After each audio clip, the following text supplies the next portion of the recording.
E aí pessoal, meu nome é Felipe e se você está aqui é porque você se interessa pela história do cristianismo. Então fica por aí que a gente está só começando.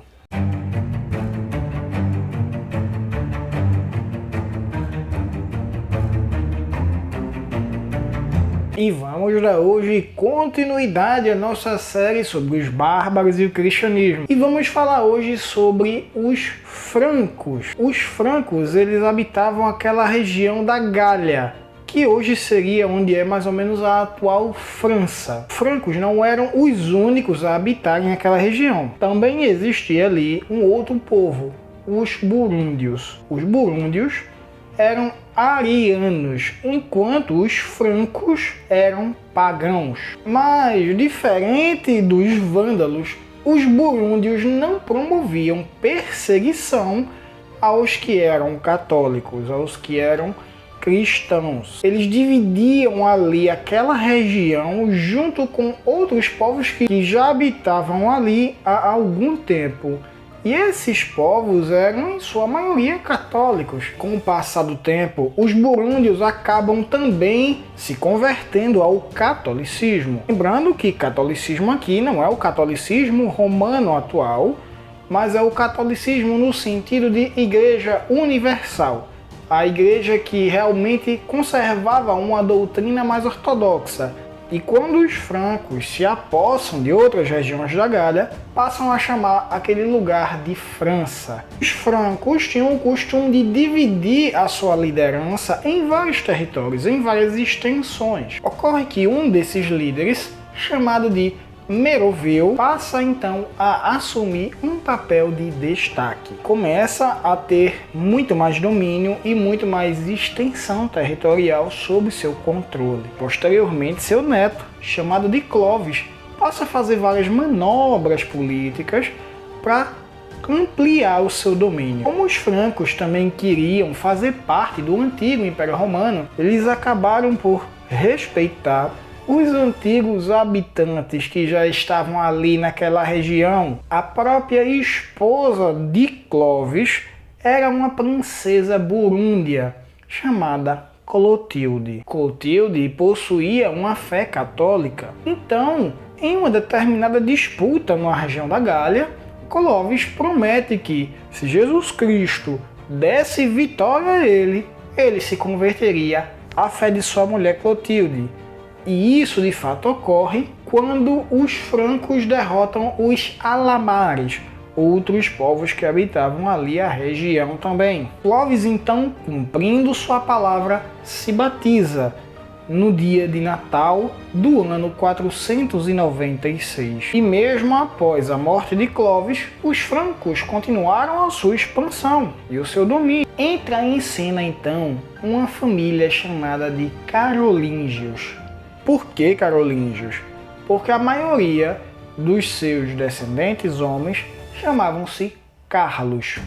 Mas Carlos para carolíngio é um pouco diferente. É porque carolíngio, na verdade, vem de Carolus. Então Carolus, carolíngio. Daí a família dos carolíngios. O primeiro carolíngio a se destacar foi um chamado Pepino o Velho. Depois dele, o seu neto Pepino Heristal ocupou o cargo de administrador do palácio. Em tese, basicamente, ele tinha o poder do rei. E o rei mesmo, o descendente de Clovis, ocupava apenas um papel figurativo. Mas a família carolíngia respeitou isso até determinado momento. Ocorre que depois de um tempo, um carolíngio chamado Carlos Martel ganha muito mais prestígio para a família quando derrota os muçulmanos na Batalha de Tours em 732. E o filho de Carlos Martel foi um homem chamado Pepino o Breve. E Pepino o Breve depõe então o atual rei sucessor de Clovis, Childerico III, o Idiota, e o enviou para a vida monástica, tendo inclusive a anuência do Papa Zacarias. E após depor Childerico III, Pepino o Breve passa a adotar o título de rei. Naturalmente, ele não faz isso como sucessor legítimo do trono e nem tendo sido eleito para aquilo. Pepino o Breve é ungido rei pelo bispo Bonifácio, também sob ordem do Papa, e isso marca a transição da monarquia por direito hereditário ou eletivo para a monarquia por direito divino.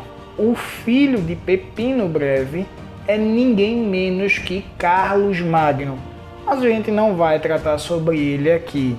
Vamos dedicar um vídeo ou talvez mais para falar um pouco sobre Carlos Magno. A consequência direta disso é que os bispos agora passaram a ser nomeados pelo rei, o que naturalmente se tornou um problema para a igreja, já que eles não tinham conhecimento a respeito de toda a história da igreja, eles não tinham preparo para serem bispos, o que os tornava muito mais funcionários do rei do que propriamente os pastores dele. Durante esse período, não se socorria aos pobres. Era negligenciado o papel que os cristãos teriam de pregar o evangelho, de anunciar a salvação em Jesus Cristo. E isso fica demonstrado ser um tanto nocivo, justamente porque não podemos misturar a igreja com o Estado. Normalmente o resultado não é bom. Cada uma dessas instituições deve exercer o seu papel separadamente. É claro que se ajudando enquanto possível, enquanto for necessário, mas nunca se confundindo o papel de igreja e Estado na sociedade. E aí, gostou do vídeo? Então não deixa de dar o teu like, comenta aqui embaixo o que você achou, se ficou alguma dúvida, se você tem alguma sugestão para um próximo vídeo, compartilha com os teus amigos se você achou esse vídeo relevante e se inscreve no canal para acompanhar todas as atualizações.